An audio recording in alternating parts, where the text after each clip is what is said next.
We are desperate to get the floor down in this cottage. But we've got too many loose ends to take care of first. Plastering, plasterboarding, plumbing, and pulling bracken. It's all happening here on our off-grid Irish homestead. I don't want to do this. Ooh, tactile. Let this just be a cautionary tale for anyone.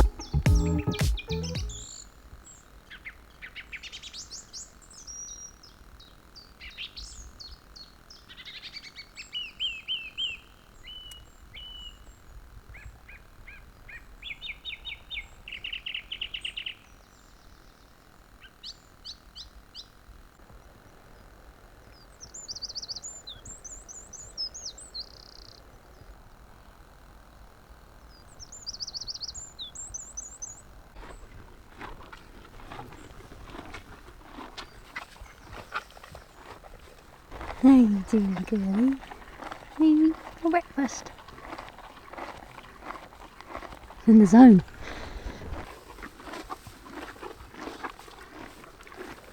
Well, it has been an action-packed week as always. So the plasterer has been busy beavering away, and the whole cottage is now all scratch coated in all rooms.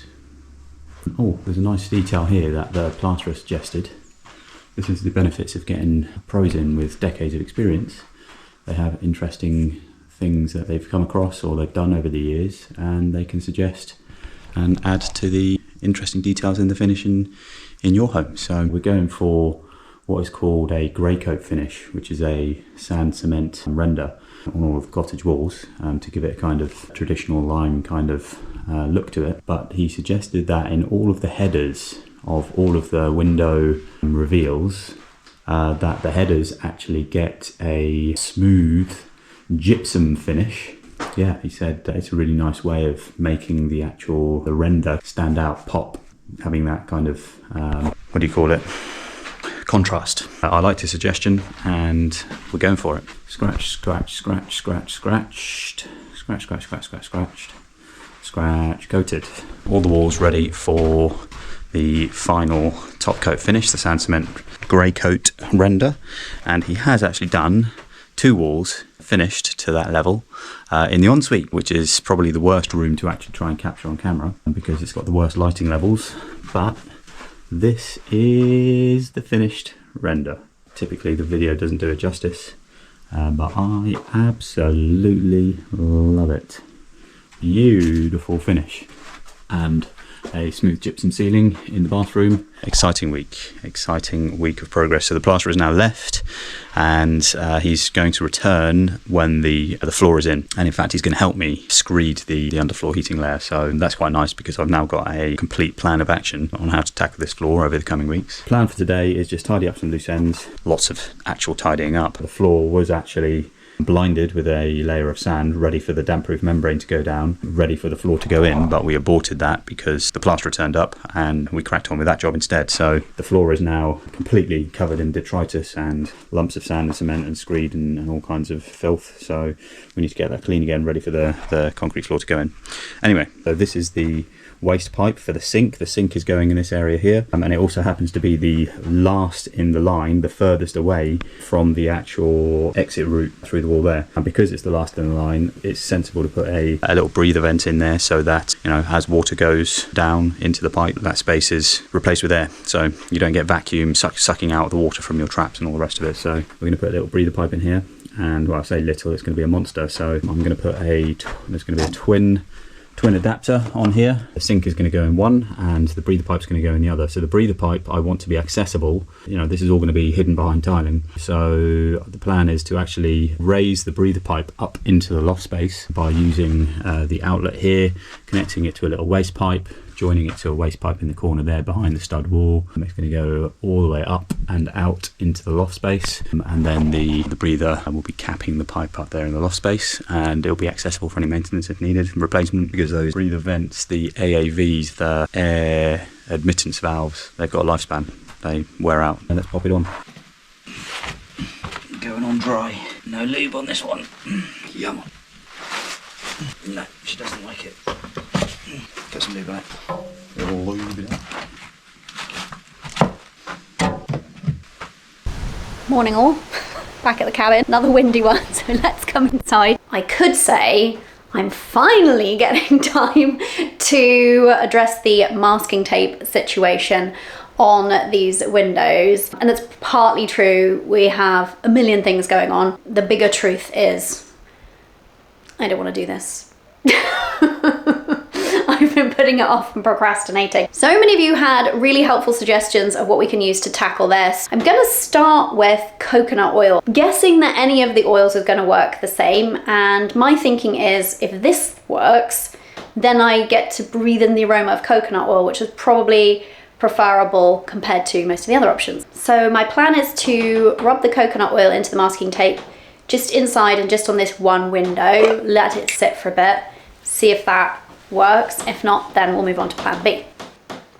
Not convinced this is going to work. Now I'm considering going and getting the rubbing alcohol and trying that on one of these strips at the same time. Okay, I've just run over to the van.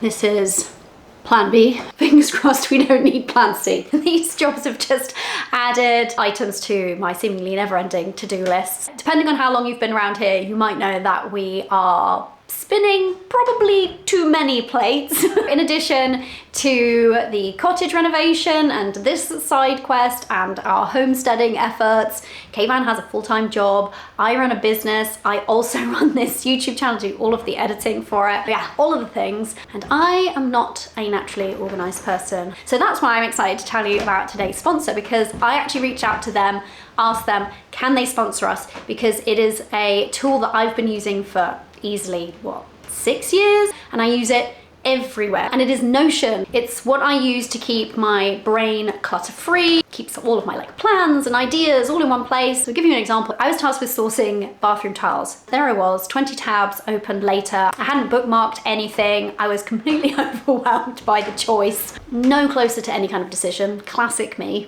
I end up then hiding from it for days, if not weeks, until Kayvan then asks hey, have you ordered those tiles? And I'm like, that particular kind of spiral is why I also use Notion AI. And specifically, I'm loving their latest feature, research mode. I could have just typed something like, find 5 affordable natural stone options available and in stock in the west of Ireland, for example. Research mode would then search the web, analyze everything, and give me a clean, clear breakdown all inside of Notion. No jumping between tabs, just one document with what I need to know side by side and actually usable. It's not just tile hunting or sourcing things for the cottage reno. I use this for absolutely everything. Meal planning, homeschool research and prep, planning these videos, garden rotation, literally you name it, I have a space for it in Notion.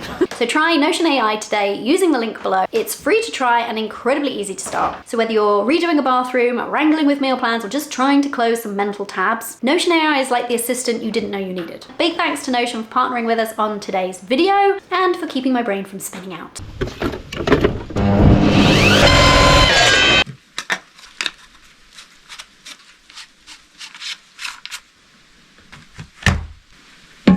Lovely.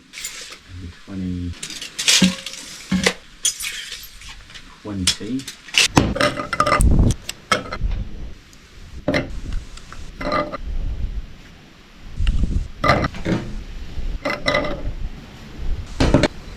Alrighty, so I have all of the parts for the AAV, air admittance valve, ready to go in. This is the actual valve. It's my long pipe, which is going to have the AAV at the top, and I'm going to bury it in that corner. I've got my elbow going out the waste pipe. Just do it! Click! That one's in. Take this up so it stops stinking. Nothing like the smell of a bit of foul sewerage to keep you awake, keep you motivated. Good enough. There we go, folks. One breather pipe in. Now to put the icing on the cake, or the cherry on top, or in this case the breather valve on top. Let's go to our handy dandy accessible loft space for a bit of maintenance slash installation. What would be really handy up here is something like a loft ladder. Nice and tight. There she blows. Or in this case, there she sucks. Job done. On to the next. Oh, there's the loft ladder. Who put that there? Better get that installed. Several hours later, I was only intending on letting this sit for like 20 minutes or something. This is just life around here. Ooh. Oh. Ah, that's where I did the rubbing alcohol up to. It's still left loads of the adhesive behind. I think that's probably going to be the case. But at least the main tape is coming off now. Before it was just shredding. Oh. Actually, the coconut oil left less residue behind.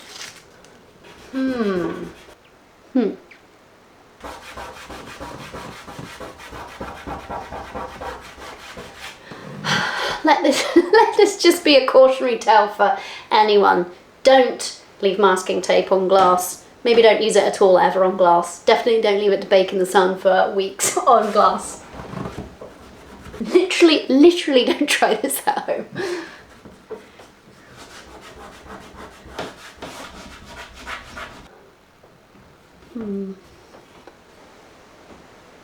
I'm going to come back with a blade. So I discovered a frustrating issue with the newly plastered ceiling. The loft hatch was very tight tolerance, and even though we created some shuttering to go around for the plasterer to skim up to, it looks like we've lost about 5mm or 1/4 of an inch on this side where extra plaster has kind of made its way into the actual opening. So I'm going to have to cut that off because the loft hatch would not fit in the opening anymore with that 1/4mm lost. Plan of action is to keep the plaster all nice and tight. Got my straight edge, and I'm just going to run a sharp blade and just slice off 1/4 of an inch and get the opening back up to size. It's not the end of the world. I've got a platform up here. I'm going to don the safeties.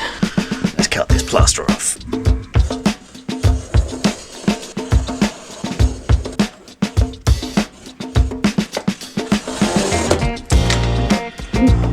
Sweet.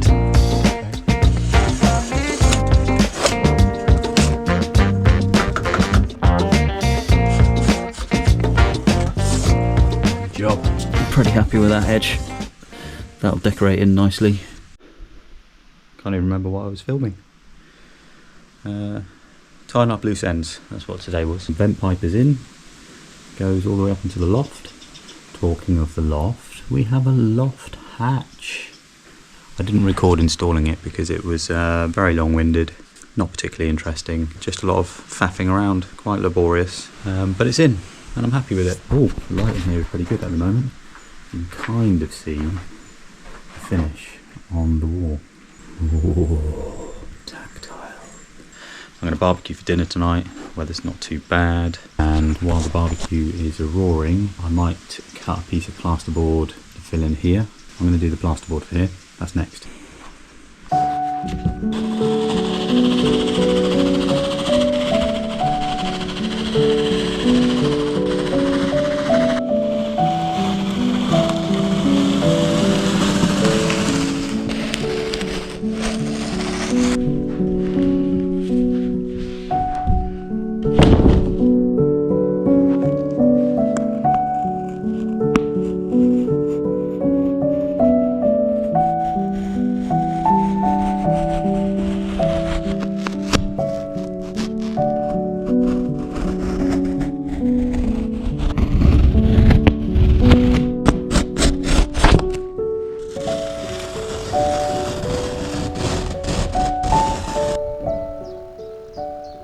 Happy Father's Day, all those dads out there. So the girls have treated me to a lovely brunch, and we're going out for a bit of a random time, going out for a 3 p.m.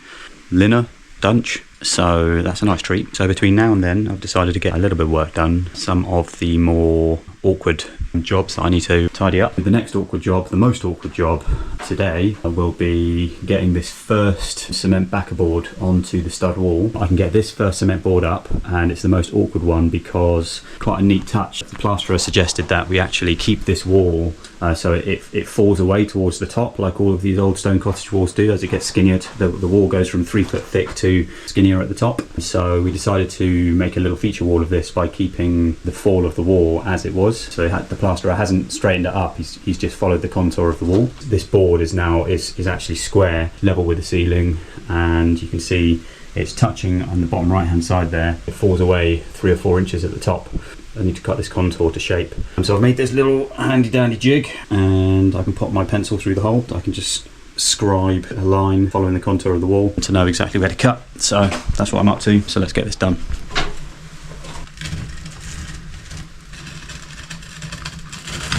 Cool, so we have a scribed line all out. Now I need to get this board outside and use the angle grinder on it, which is particularly awkward because it's really heavy but really floppy. So keeping it from snapping and carrying at the same time doubly as awkward. Hey hon, what's it time for? Comment of the week. Can I just say thank you from the bottom of our hearts, guys. You really rallied around us last week. I get a bit emotional just thinking about it because this is, I've said it before, but I still continue to be surprised because you hear so many things about people on the internet. But this group of people on the internet are just so warm, so lovely, so encouraging, and it's a delight, isn't it? It was really the support we needed, wasn't it? It was really the support we needed. As we're recording this, our video went live last night, and I just checked this morning, we had over 600 comments already. Now I haven't read all of them, of course, but like every single one that I was reading was just encouragement. And so many people quoted our line back at us that if you want to make an omelette, you got to break some eggs. And just really lovely. People taking lots of time to leave really thoughtful comments. So we really appreciate you guys. We do feel like we've bounced back already just from your encouragement. So comment of the week this week comes from Terry Ford 5634.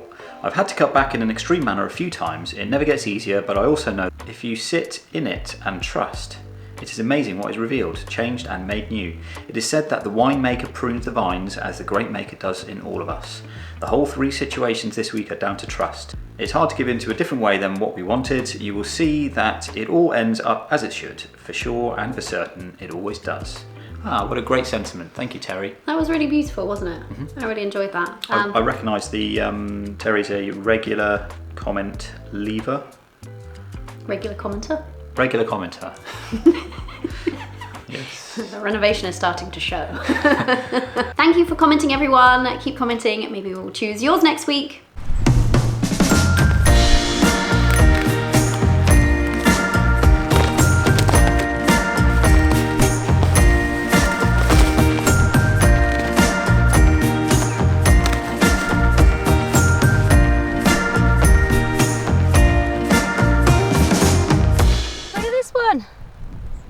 So tall. In fairness, I'm hobbit size, but let's see how this measures. So it's up to top of my ribs. Wow, that's kind of cool. Oh dear, this one has been intertwined with this creeping thing. Wonder if I can extricate it.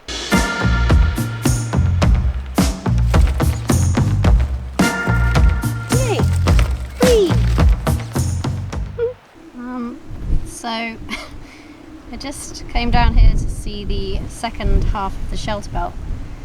This is the access path to it.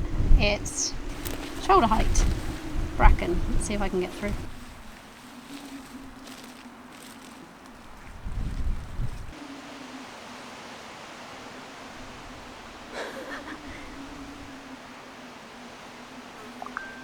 Oh, I'm on it. Oh, I'm literally on the line here. Did I step on any? No, we're good. I didn't step on any. Here you are. Found you. I'm actually doing all right in here. Amazing, considering all this bracken jungle.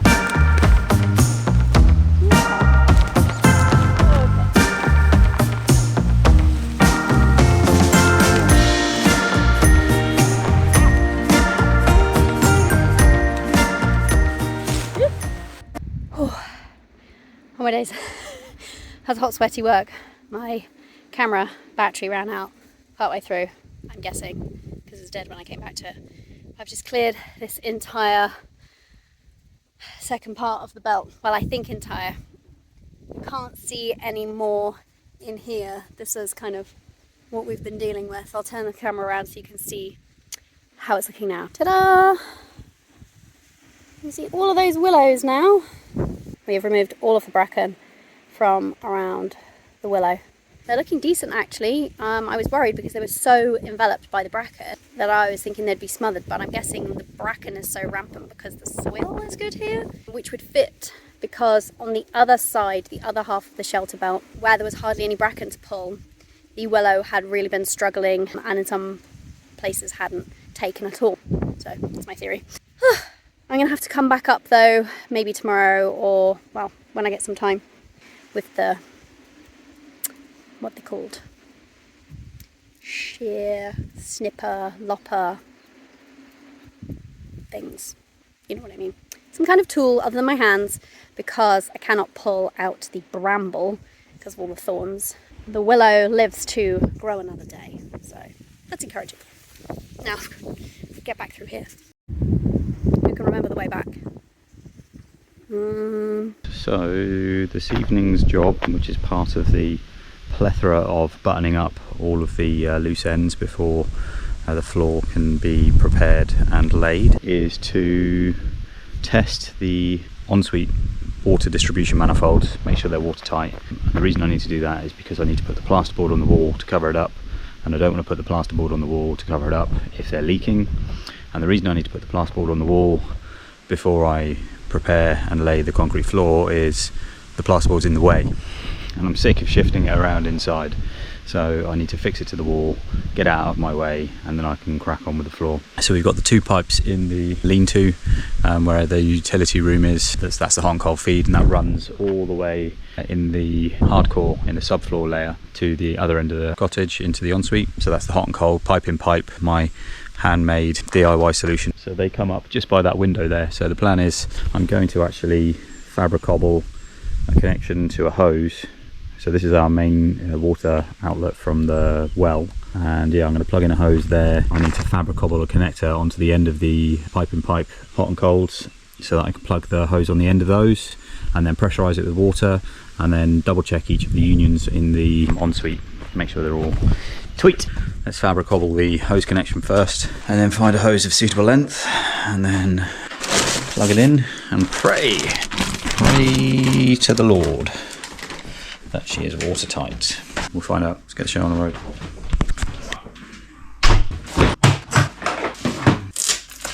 Nice. So that's the liners inside. That's the liner. This is my fabric cobbled solution because we don't have a water feed in here at the minute. I've got a little ball valve, standard 15mm compression ball valve. I'm going to compress it onto the end of the plastic pipe, and then I've got a little hose pipe adapter on the end. She's ready to go. Where are the grips? Another viewer donation. Thank you, viewers. I think she's ready. There we go. One bodged hose union. I'm not sure if it's watertight or not, but it doesn't matter because I can dangle it outside. Lovely jubbly. I think what I'll do is I'll get a helper so that I can get the helper to turn it on outside while I'm looking at the manifold inside. Make sure nothing pops off and water doesn't go everywhere. Sounds sensible to me.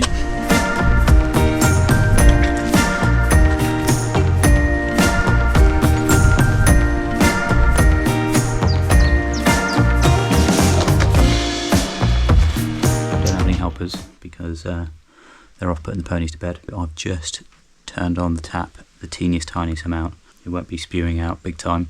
If there is a leak, it's just going to be a little drip drip drip. So far so good. And dry finger, it's always a good sign when it comes to plumbing your bathroom anyway. Got the spittoon for the wastewater. Let's have a go. So this is the sink, which is that one. Yes.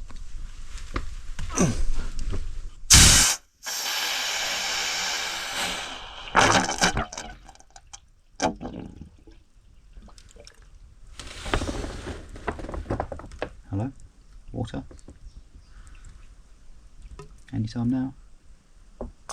Yeah! The bathroom has running water!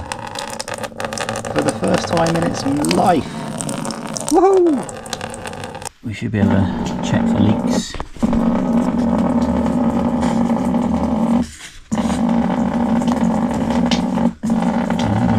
Dry for the minute. I'm going to up the pressure now that we've got water here. Let's turn her up to 11. Don't use the tap.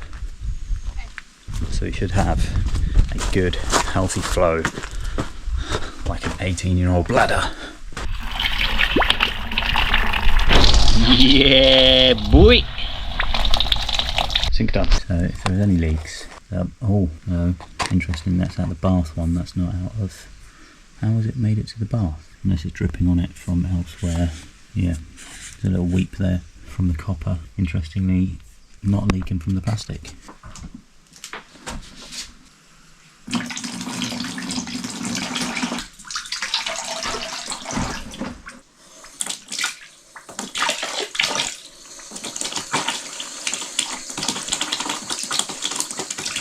Right, that's all the hot taps purged. Now to double check the leaks. So there's nothing gushing, which is always a good start.